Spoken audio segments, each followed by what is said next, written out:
क्या हाल चाल है भाई? Yo going this is your Kulwa, welcome back to another video. तो आज का कुछ डाउट अलग लेवल का हो सकता है, और मतलब डाउट तो नहीं, लेकिन काफी सारे लोगों को कंफ्यूजन ये चीज रहती है कि पहली चीज तो यही रहती है कि भाई अब स्कूल के दिन नजदीक आ गए, अब क्या पढ़े, क्या पढ़ने वाले हैं, कुछ पता ही नहीं हमें तो।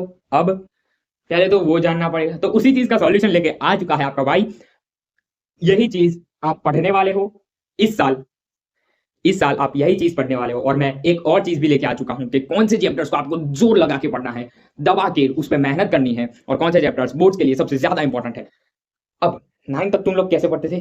तुम्हें चैप्टर्स दे दिए जाते थे स्कूल वालों की तरफ से, पीडीएफ होती थी या नोट्स होती, उसमें से पढ़ लेते थे सब कुछ। लेकिन स्कूल वाले भी इस बार तुम्हारे साथ है, मतलब आधे दोगले हैं, मतलब समझ जाओ। सीधी तरीके से कह रहा हूँ, उल्टी तरीके से मत लेना स्कूल वालों, प्लीज, सॉरी। तो हाँ, सीधी तरीके से मतलब सीबीएसई के गाइडलाइंस भी फॉलो करेंगे और आपकी सबसे ज्यादा मदद भी करेंगे सीबीएसई बोर्ड एग्जाम को फोड़ने के लिए। अब कैसे? तो वो लोग पहले तो स्कूल वाले पहले तुम लोगों को नोट्स देंगे। दूसरी चीज कि वो लोग तुम्हें गाइड करेंगे कौन से चैप्टर्स पढ़ने चाहिए, कौन से नहीं पढ़ने चाहिए, ये सारी चीजें। अब मैं भी वही चीज कर रहा हूँ कि कौन से चैप्टर्स पढ़ने हैं, कौन से चैप्टर्स कैसे होने वाले हैं, कौन से चैप्टर से तुम्हारे टीचर्स पढ़ाना शुरू कर सकते हैं, और कौन से चैप्टर्स हाफ ईयरली में भी आ सकते हैं। तो सबसे पहले हम बढ़ते हैं मैथ्स की तरफ को। मैं 3 सब्जेक्ट्स जो मेन सबके होते हैं, इंग्लिश होता है, लेकिन इंग्लिश का मुझे उतना ज्यादा आइडिया नहीं है कि उसमें कौन से चैप्टर सबसे ज्यादा इंपॉर्टेंट होते हैं, क्योंकि मेरे को इंग्लिश पसंद ही नहीं है, तो मैं पढ़ा ही नहीं ठीक से। मतलब पढ़ा ठीक से हूँ, लेकिन एग्जाम के वक्त सिर्फ तैयारी करने के लिए, एग्जाम के वक्त सिर्फ एग्जाम फोड़ने के लिए बस। मुझे नॉलेज उतना ज्यादा नहीं है उस सब्जेक्ट का, क्योंकि इंटरेस्ट ही बहुत कम है ही नहीं, वैसा कह दो भी थी। ठीक है, तो अभी बढ़ जाते हैं मैथ्स की तरफ को। मैथ्स में सबसे पहला चैप्टर तुम लोग पढ़ोगे रियल नंबर, जो निहायत ही आसान चैप्टर है पूरे मैथ्स का। पहले तुम लोगों को अगर ये चैप्टर पढ़ाते हैं, कोई बात नहीं, तुम्हें पहली बार में लगेगा कि हाँ भाई थोड़ा हार्ड है, क्योंकि इसमें प्रूफ टाइप के क्वेश्चन आता है, जो आप एंड तक जब एग्जाम देने तक जाओगे तक अरे भाई ये क्वेश्चन तो बहुत ईजी है, इसको तो मैं ना पढ़ूं, ना याद रखूं, ना प्रैक्टिस करूं, फिर भी आ जाए, मतलब रटने वाली चीज है ये। एक प्रूफ वाला क्वेश्चन वही सबसे ज्यादा इंपॉर्टेंट होता है। फिर हम बढ़ जाते हैं पॉलिनोमियल्स। तो पॉलिनोमियल्स में भी उतना ज्यादा कुछ नहीं है, सिर्फ अल्फा बीटा वो नई चीज ऐड होती है, लेकिन उसका भी कुछ उतना ज्यादा हाइप नहीं बनानी चाहिए actually going to the trend, तो हाइप नहीं बनानी चाहिए उतनी ज्यादा। ये क्यूट उतना ही ज्यादा है जितना गिबली आर्ट। ठीक है, फिर pair of linear equation in 2 variables. तो pair of linear equation in two variables में तुम लोगों को बोर्ड में वर्ड प्रॉब्लम दिख सकता है, सबसे पहली चीज। उसके अगला ही चैप्टर है क्वाड्रेटिक इक्वेशंस, उसमें भी तुम लोगों को वर्ड प्रॉब्लम्स दिख सकते हैं। उन दोनों चैप्टर्स में से मोस्टली वर्ड प्रॉब्लम्स पूछते हैं। Pair of linear equation in 2 variable वाले चैप्टर में तुम्हें एक एमसीक्यू क्वेश्चन मिल सकता है, जो अलग टॉपिक है, उतना ज्यादा बड़ा भी नहीं है, जो तुम लोग इजीली कर लोगे। ठीक है, फिर एरिथमेटिक प्रोग्रेशन। ये एरिथमेटिक प्रोग्रेशन एक इंपॉर्टेंट चैप्टर भी है, क्योंकि ये पूरा चैप्टर का कॉन्सेप्ट ही नया है, जो तुम लोग पहली बार पढ़ोगे। अब बढ़ जाते हैं ट्राइंगल्स की ओर। अब भाई एक चीज आती है, ट्राइंगल्स चैप्टर देख के, सिर्फ टाइटल पढ़ के ही 9th से जो अभी 10th में बच्चे गए वो लोग डर ही जाएंगे, क्योंकि भाई 9th में ट्राइंगल्स थोड़ा कॉम्प्लिकेटेड था, लेकिन 10th में ट्राइंगल्स का लेवल इधर है, इधर इधर, समझ रहे हो? कैमरा में भी नहीं दिख रहा होगा, उतना नीचे है। मतलब 9th के कंपैरिजन में बहुत। Same goes to circles. Circles सबसे हार्ड है मैथ्स का, 9th चैप्टर का, 9th स्टैंडर्ड का सबसे हार्ड चैप्टर कह सकते हैं हम मैथ्स में, सर्कल्स। लेकिन 10th में इजीएस्ट है। इसमें सिर्फ कुछ गिने चुने क्वेश्चन सबसे ज्यादा रिपीटेडली पूछ जाते हैं, जो मुझे खुद पता चला और एक्सपीरियंस भी किया एग्जाम में, मेरे गुरु ने कहा था मुझे, इसलिए। दूसरी चीज कि मैथ्स इजी है, लेकिन क्वेश्चंस काफी सारे बन सकते हैं। तो इसमें मैंने लास्ट वीडियो में जैसे कहा था एग्जाम्पलर करनी है, तो एनसीईआरटी के बाद मैथ्स में एग्जाम्पलर इंपॉर्टेंट है। बाकी दोनों सब्जेक्ट में एक टाइम के लिए नेग्लेक्ट कर दो, तो मैं वैसा नहीं कह रहा हूँ, करनी ही है, मैं वैसा नहीं कह रहा हूँ, पहले ही कह देता हूँ। मतलब नहीं करनी है वैसा नहीं कह रहा हूँ मैं, करनी तो है ही। अगर सबसे ज्यादा हो सके तो आधी कर लो, 15% कर लो, ट्राई किया बहुत है। 50 to 60% बच्चे ये भी नहीं करते। अब मैथ्स में एग्जाम्पलर इंपॉर्टेंट है, उससे क्वेश्चंस आते हैं। तीसरी चीज, नेक्स्ट चैप्टर पे बढ़ जाते हैं कोऑर्डिनेट ज्योमेट्री। कोऑर्डिनेट ज्योमेट्री भी इजी चैप्टर है, सिर्फ इसमें तुम्हें 2 फॉर्मूलाज पढ़ने होंगे इस साल, जो तुम इजीली याद कर लोगे। जब चैप्टर पढ़ोगे तब 2-3 दिन में तुम्हें सब कुछ याद ही हो जाएगा। फिर इंट्रोडक्शन टू ट्रिग्नोमेट्री, ये तुम्हें पहले से पता है 8th स्टैंडर्ड से कि 10th स्टैंडर्ड में एक ऐसा चैप्टर आने वाला है जो दिमाग खराब करेगा। लेकिन अगर इस चैप्टर में के कॉन्सेप्ट तुम ध्यान से पढ़ गए तो ये चैप्टर सबसे इजी है। ये चैप्टर में और कुछ नहीं है, सिर्फ लास्ट एक्सरसाइज के proof, sorry, LHS is equal to RHS prove करने वाले क्वेश्चन ही तुम्हें सिर्फ दिमाग लगाने वाले हैं, हार्ड तो नहीं ही है। उसमें सिर्फ कुछ ट्रिक्स लगती है जो यूज करोगे। और मतलब यही चीज है ना कि कौन से टाइप के क्वेश्चंस करने हैं वो तुम्हें सर सिखा देंगे, बस सिमिलर क्वेश्चंस ही आएंगे, उसमें कोई ज्यादा चेंजेस नहीं होता। ट्रिग्नोमेट्री को हाइप बना के रखा है, ज्यादा है इजी अगर ठीक से पढ़ा तो, वरना नहीं है। मैं तो सीधा ही कह रहा हूँ भाई, ठीक से नहीं पढ़ा तो हार्ड लगेगा। और सबसे इंपॉर्टेंट चैप्टर भी है मैथ्स का। फिर आता है एप्लीकेशंस ऑफ ट्रिग्नोमेट्री, जो भी इजी है। अगर तुम ट्रिग्नोमेट्री ने ठीक से पढ़ गए ट्रिग्नोमेट्री, तो सबसे इजी रहेगा एप्लीकेशंस ऑफ ट्रिग्नोमेट्री। और हाँ, इंट्रोडक्शन टू ट्रिग्नोमेट्री में तुम्हें एक टेबल रेडी करनी होगी जो तुम्हें रट के रखनी पड़ेगी, क्योंकि टेबल से डायरेक्टली क्वेश्चन आते हैं। मतलब वो तुम्हें आगे पता चल ही जाएगा, ट्रिग्नोमेट्रिक रेशियोज की टेबल होगी, ठीक है, वो तुम्हें पढ़ने हैं, वो तो हो ही जाएगा, ज्यादा कुछ बड़ी चीज नहीं है उसमें। फिर सिर्फ 2-3 बार लिख के खुद लिखो, 2-3 बार याद हो जाएगा, ये ट्रिक है इसकी। फिर सर्कस तो मैंने आपको कह ही दिया, इजी चैप्टर है, कुछ उतना इंपॉर्टेंट चैप्टर भी नहीं है। शायद आप लोगों को नहीं दिख रहा होगा, 2 मिनट। हाँ, तो फिर तुम्हें पढ़ना होगा सर्कस, जो तो मैंने आपको समझा दिया कि सर्कल चैप्टर इजी रहेगा। फिर आएगी एरिया रिलेटेड टू सर्कल्स, जो नया टॉपिक है लेकिन बहुत इजी है, कुछ उतना हार्ड है नहीं ये इसमें एरिया रिलेटेड टू सर्कल्स में। फिर statistics, sorry surface area and volume, जो चैप्टर में सरफेस एरिया वॉल्यूम को कहा जाता है कि हार्ड चैप्टर, वो पहले हार्ड था क्योंकि एक कॉन्सेप्ट आता था, नाम तो मुझे, क्योंकि मैंने खुद नहीं पढ़ा, क्योंकि डिलीटेड पोर्शन है ये। और उसके अलावा तो और कुछ हार्ड है ही नहीं इस चैप्टर में, सब कुछ इजी है, ठीक है। फिर तुम्हें आएगा स्टैटिस्टिक्स। स्टैटिस्टिक्स चैप्टर तुम्हें मतलब फॉर्मूलाज याद रखने होंगे, काफी सारे फॉर्मूलाज है, लेकिन चैप्टर इजी है। कॉन्सेप्ट सभी में एक जैसे ही लगते हैं और कुछ डिफर नहीं होता, एक जैसे क्वेश्चंस भी पूछते हैं बोर्ड एग्जाम में, कुछ ज्यादा डिफरेंस नहीं देखने को मिलता है इन सब में। फिर प्रोबेबिलिटी बस एक फॉर्मूला आएगा और सबसे इजी चैप्टर, तुम सिर्फ एक बार भी पढ़ लोगे। टर्म 1 में ये लास्ट चैप्टर भले ही है, लेकिन टर्म 1 में तुम्हारे ये चैप्टर पूछा जा सकता है। तो तुम्हें ट्रिग्नोमेट्री टर्म 2 में ही पढ़ाएंगे, काफी सारे क्लासेस में टर्म 1 में पढ़ा देते हैं, जो अच्छी बात भी कह सकते हैं, प्रैक्टिस ज्यादा होती है। फिर हम अब बढ़ जाते हैं साइंस पे।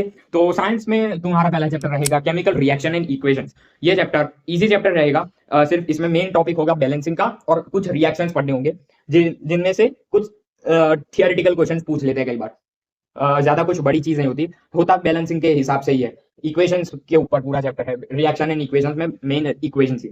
फिर एसिड बेसिस एंड सॉल्ट पे बढ़ जाते हैं। तो एसिड बेसिस एंड सॉल्ट पे तुम्हें सिर्फ सॉल्ट्स कुछ पढ़ने हैं, जो लास्ट सॉल्ट्स जो है कुछ एग्जांपल्स है जो वो इंपॉर्टेंट है, और बाकी चैप्टर में ज्यादा कुछ इंपॉर्टेंट नहीं है, सिर्फ इंडिकेटर्स और सॉल्ट्स, वो दोनों चीजें इंपॉर्टेंट है। इंडिकेटर्स तो बहुत इजी चीज है, फिर वो तुम्हें एक ही बार में याद रह जाएगी। मतलब हाँ, वो तुम पहले से पढ़े आ चुके हो, सिर्फ कुछ ऐसी सब्सटेंसेस है जो तुम्हें एक्स्ट्रा में पढ़ने पड़ेंगे, जो याद हो ही जाएंगे 1-2 बार में ही। फिर मेटल एंड नॉन मेटल्स पे बढ़ जाते हैं। ये इंपॉर्टेंट चैप्टर है साइंस का, जिसमें से जो लास्ट की चीज है मेटलर्जी वाला पार्ट, वो सबसे ज्यादा इंपॉर्टेंट है। मेटल्स और नॉन मेटल्स, वो दोनों की प्रॉपर्टीज होंगी, वो पूछेंगे। केमिकल प्रॉपर्टीज ही पूछेंगे ज्यादातर, फिजिकल प्रॉपर्टीज नहीं पूछेंगे। और आयोनिक कंपाउंड की शायद प्रॉपर्टीज पूछ सकते हैं। आयोनिक कंपाउंड की प्रॉपर्टीज एक इंपॉर्टेंट, वो तुम्हें आगे पता चल जाएगा मैं जो कह रहा हूँ, जब चैप्टर पढ़ोगे तब। मैं इसलिए उतना डिटेल में नहीं जाना चाहता।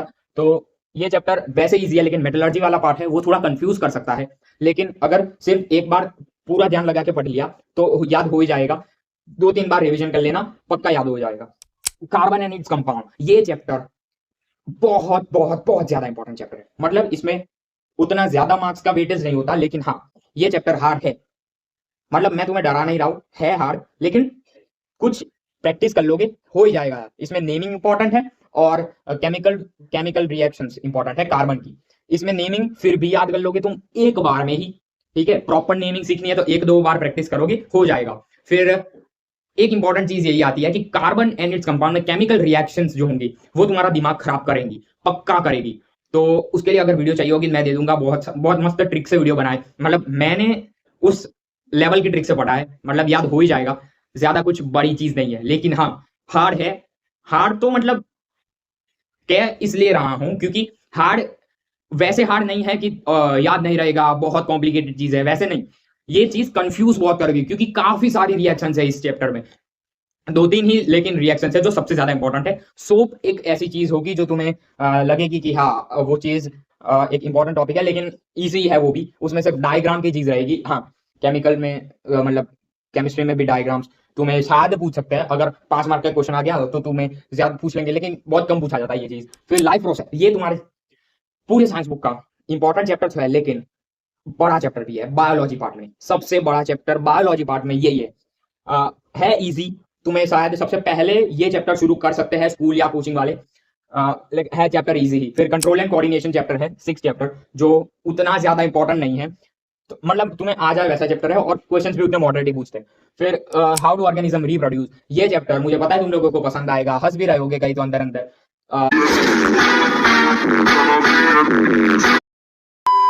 हाँ, हम भी हंसते थे पहले जब पढ़ते थे। और कुछ डार्क चीजें भी शुरू हो जाएंगी। एक सर है जो तुम्हें पता ही है, मैं नाम नहीं लूंगा बार बार। तो हाउ टू ऑर्गेनिज्म रिप्रोड्यूस एक इंपॉर्टेंट चैप्टर भी बन जाता है तुम्हारा।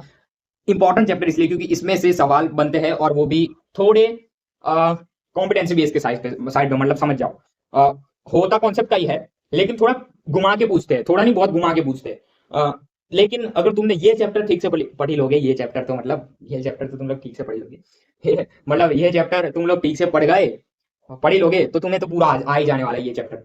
और हेरिडिटी एक चैप्टर है जिसमें इवोल्यूशन, हेरिडिटी एंड इवोल्यूशन पूरा एक चैप्टर का नाम है, लेकिन इवोल्यूशन पार्ट कर चुका है, सिर्फ हेरिडिटी वाला पार्ट पढ़ना है, जो बड़ा चैप्टर है नहीं। लेकिन एक चीज में कंफ्यूजन हो सकती है, जब तुम पढ़ोगे तब ये चीज याद रखना जो मैं अभी बोल रहा हूँ, फेनोटाइप और जीनोटाइप, वो दोनों चीज में तुम्हें कंफ्यूजन होगी। तो उस वक्त मैं अभी समझा देता हूँ, लेकिन बड़ा टाइम हो जाएगा, कुछ नहीं, उस टाइम पे मैं लाऊंगा वीडियो अलग, हो सके तो तुम्हें पूरा कंफ्यूजन क्लियर करवा दूंगा। एग्जाम्स के टाइम पे लाऊंगा शायद, तुम्हारी एग्जाम, हाँ हाँ, उस टाइम पे ही शायद लाऊंगा।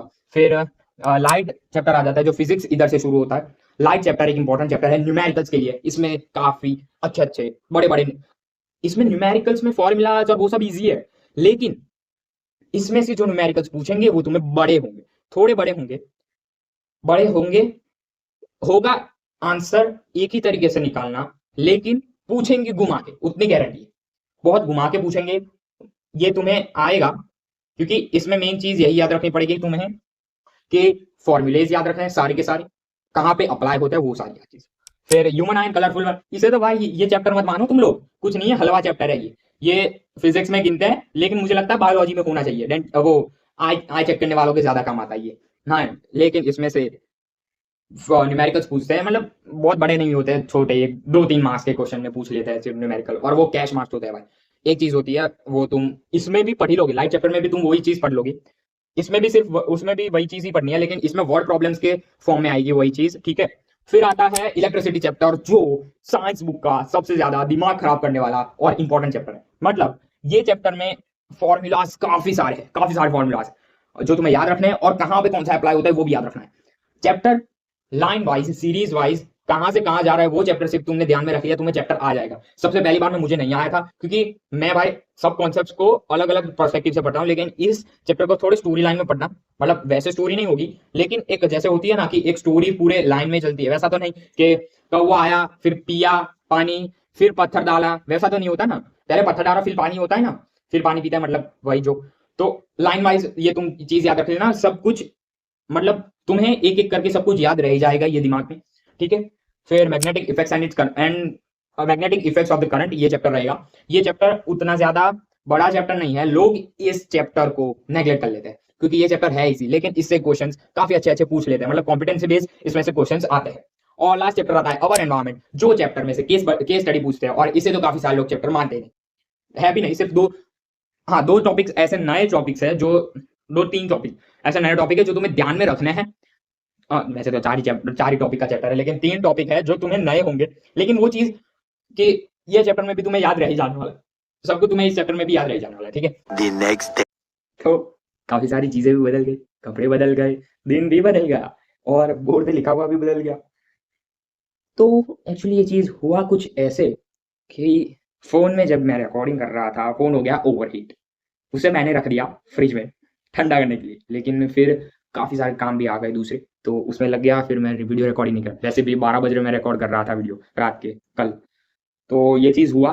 लेकिन अब नहीं, अब मैं ये वीडियो कंप्लीट करके आप लोगों को पूरा गाइड करके ही जाऊंगा, ठीक है। और लास्ट मिनट टिप भी देके आया हूँ, वो चीज आपको ध्यान में भी रखनी है। और हाँ, पहले आप बढ़ जाते हैं एसएस पे, तो एसएसटी में सबसे पहले हम बढ़ जाते हैं हिस्ट्री में। तो हिस्ट्री में rise of nationalism in Europe chapter जो है वो एक बड़ा चैप्टर है, जिसमें से यूनिफिकेशन के क्वेश्चंस पक्का बनेंगे। ये 3 यूनिफिकेशंस आएंगे, वो 3 को आपको मतलब रट लो, वो 3 चीज में से कोई, वो 3 यूनिफिकेशन कोई एक यूनिफिकेशन आना पक्का है सीबीएसई में, वो गारंटी, क्योंकि हर बार पूछा जाता है। यूनिफिकेशन एक बड़ा क्वेश्चन बन जाता है, जो एक थियरी पार्ट में कहे तो इंपॉर्टेंट क्वेश्चन भी रहता है सबसे ज्यादा हिस्ट्री के पार्ट में। फिर नेशनलिज्म इन इंडिया पे बढ़ जाए, वो हमारा देखो एक चीज समझा देता हूँ, ये यूरोप में कैसे नेशनलिज्म आया और ये इंडिया में कैसे नेशनलिज्म आया, वो दोनों एक ही चीज, मतलब नेशनलिज्म के बारे में ही है। अब मैंने आपको पहले ही कहा था, पूरा एसएस में हिस्ट्री का पार्ट जो है वो आपको पूरा स्टोरी फॉर्मेट में याद करना पड़ेगा, ठीक है। स्टोरी फॉर्मेट में जितना याद रखेगा उतना जल्दी याद रहेगा और उतना ठीक से याद रहेगा। मैं आपको कह देता हूँ, प्रिपरेशन के वक्त स्टोरी आप, मैं पहले ही कह देता हूँ, देखो पहली चीज यही कि जैसे ही चैप्टर्स शुरू करो पढ़ना डे 1 से, वैसे ही आप स्टोरी लाइन में बनाना पढ़ मतलब बना के पढ़ो, क्योंकि जैसे जैसे आप पढ़ते जाओगे सब कुछ, मैंने जैसे कि मान लो मैंने हिस्ट्री से शुरू किया, पढ़ते पढ़ते मैं जियो पहुंचा फिर सिविक्स पहुंचा, तब तक मैं हिस्ट्री में एक दो चैप्टर्स भूल भी जाऊंगा। मतलब सिलेबस बड़ा है, 19 चैप्टर्स है टोटल, उनमें से मतलब हिस्ट्री का पार्ट अगर आप स्टोरी लाइन में याद कर लोगे तो वो इजी भी होगा, तो कोई भी क्वेश्चन बन जाएंगे आपसे, वो दूसरी चीज।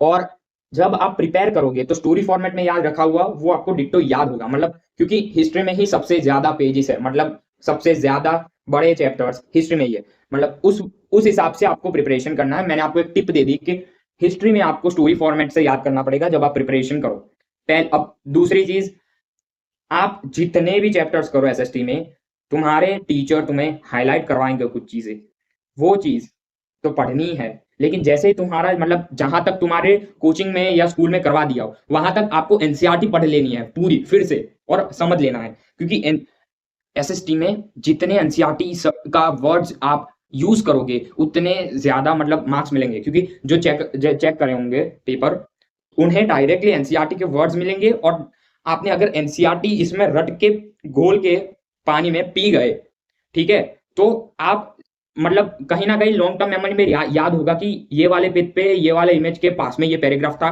उसका क्वेश्चन समझ गए, मतलब वो चीज रहेगी दूसरी। फिर making of nationalism, sorry making of the global world, ठीक है, उधर आ जाते हैं। तो ये चैप्टर बहुत छोटा है, 3 से 4 पेज का चैप्टर रहेगा, क्योंकि बहुत आप आगे का जो चैप्टर था वो सीबीएसई ने कैंसिल कर दिया। सो ये चैप्टर याद रखना भी इजी है, इसमें कुछ नया भी नहीं है। Print culture in the modern world, ये एक बहुत इंपॉर्टेंट चैप्टर बन जाता है पूरे हिस्ट्री के बुक का, क्योंकि इधर से जो क्वेश्चंस बनते हैं वो काफी सारे बनते हैं, फर्स्ट 2 से भी ज्यादा, मतलब जो फर्स्ट 2 चैप्टर की तुम्हारे सीनियर्स ने हाइप बना के रखी होगी वो उतनी ज्यादा वो 2 चैप्टर्स में नहीं है जितनी प्रिंट कल्चर में। याद रखना इजी है, लेकिन इनमें से क्वेश्चंस ज्यादा बनते हैं, ठीक है। तो मतलब फिर वैसा नहीं उन दोनों पे ध्यान दिया फिर तीसरे को भूल गए तो वो बुरा मान जाएगा भाई, इसलिए प्रिंट कल्चर को याद में रखना है।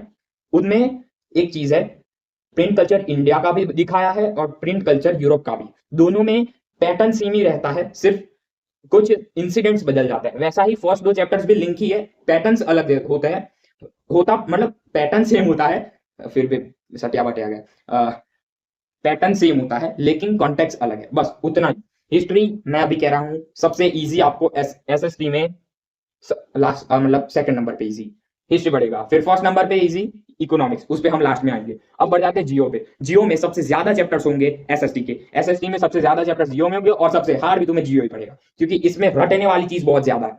इसमें resources and development chapter easy रहेगा, ये चैप्टर तुम्हें आ ही जाएगा इजिली। टर्म 1 का सबसे इंपॉर्टेंट चैप्टर हम कहें तो वाटर रिसोर्स रहेगा, वो तीसरा नंबर का चैप्टर है, और उनमें उसमें से थियोरिटिकल क्वेश्चन बनते हैं काफी। अब एक और चीज, जियो में से फैक्ट बेस्ड क्वेश्चन आता है, मतलब रटने वाले।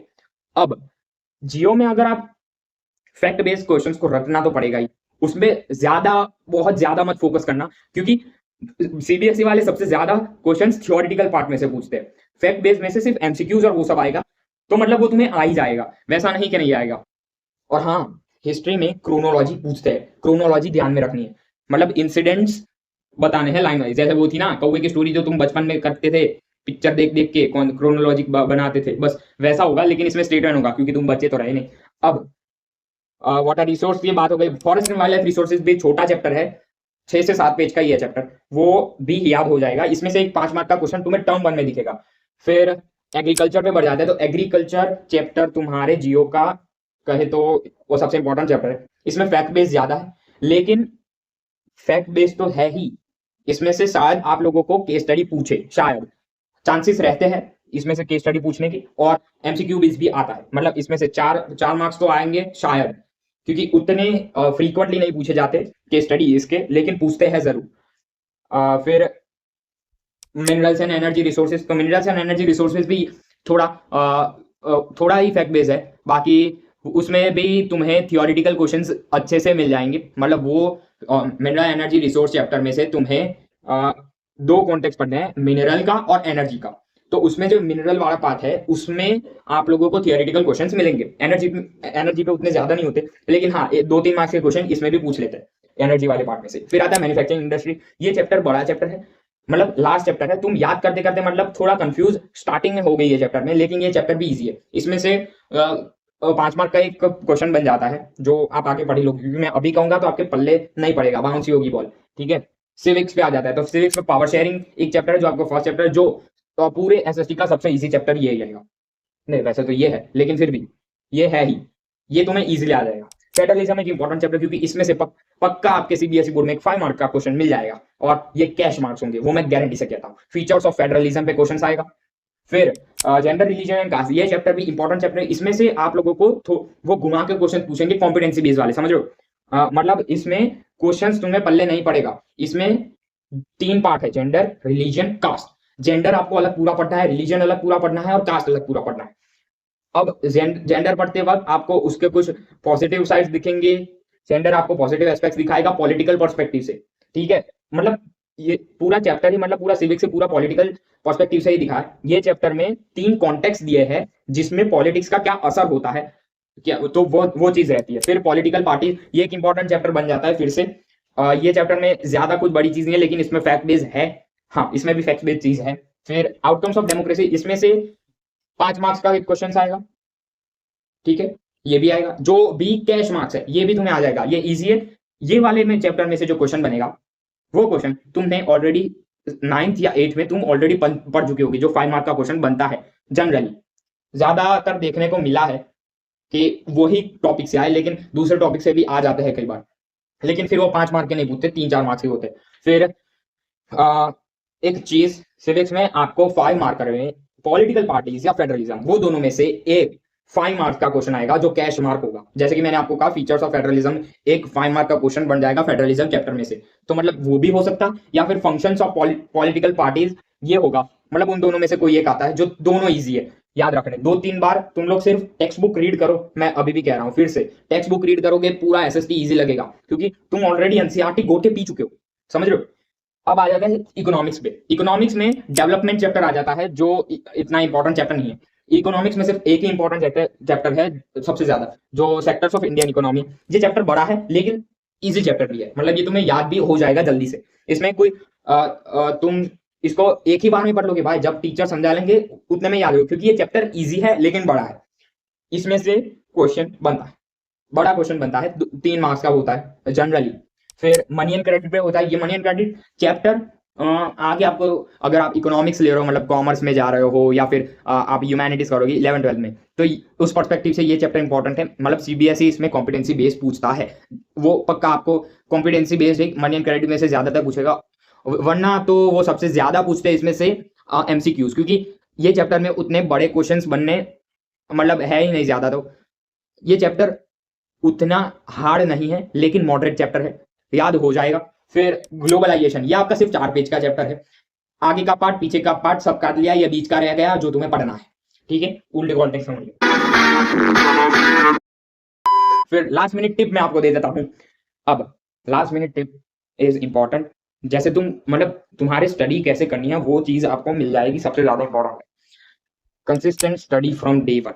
डे 1 से आपको कंसिस्टेंटली स्टडी करना है, 3-4 घंटे। 2-3 मत लेना भाई, 3-4 घंटे आपको दिन के पढ़ना है। मतलब जो स्कूल में करवाया वो फिर से खुद रिवाइज किया, और वो खुद रिवाइज में होमवर्क नहीं आता भाई।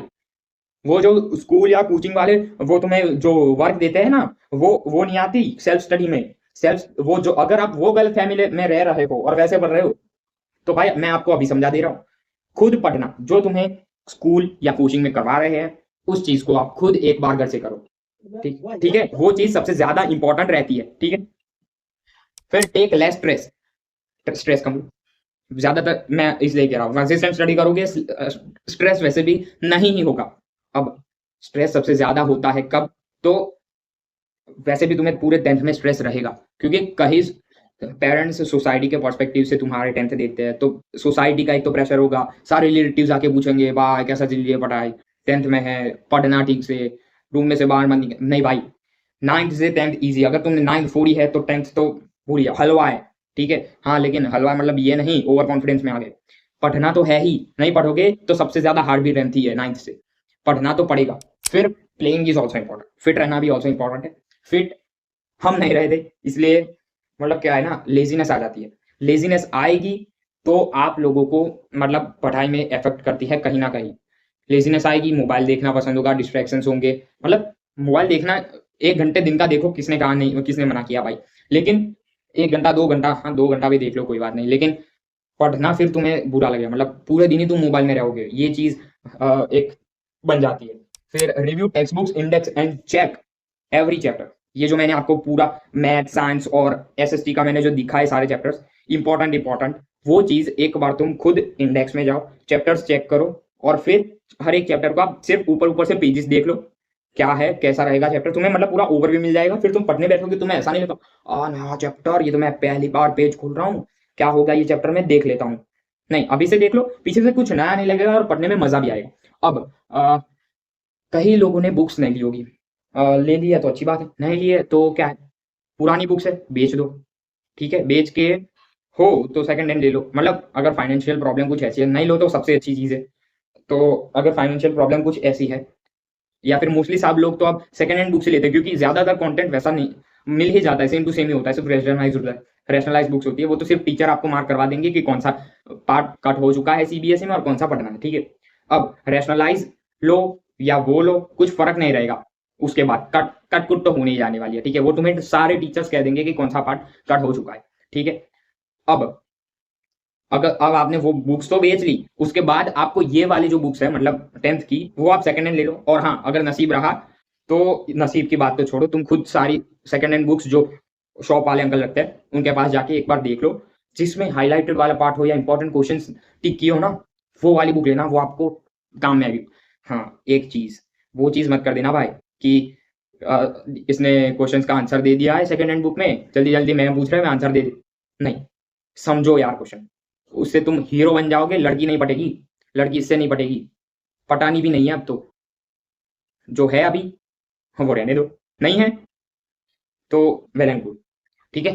तो आज का वीडियो यही एंड करते हैं, आई होप ये वीडियो अच्छी लगी हो। हाँ पिछला वीडियो तुमने उतने ज्यादा लोगों को सेंड नहीं किया था, ये चीज ध्यान में रख लेना, और हाँ सब्सक्राइब बहुत कम है जो रेगुलरली देखते हैं, जो मतलब नॉन सब्सक्राइबर ज्यादा है, ये चीज ध्यान में रख लो, सब्सक्राइब कर लो, तुम्हारे ही काम में आएगा भाई, वरना मेरा क्या जाता, नहीं मेरा घाटा, क्योंकि तुम लोगों को मैं ज्यादातर कंटेंट नहीं पहुंचा पा रहा हूँ, इसलिए तो कह रहा हूँ शेयर कर दो और सब्सक्राइब करने को कह दो, जिससे कि नोटिफिकेशन आपको मिलती रहे रेगुलरली, ठीक है। Bye bye. I don't ever slow up, no I don't take shit, I got no love for the fakeness, if you wanna play tough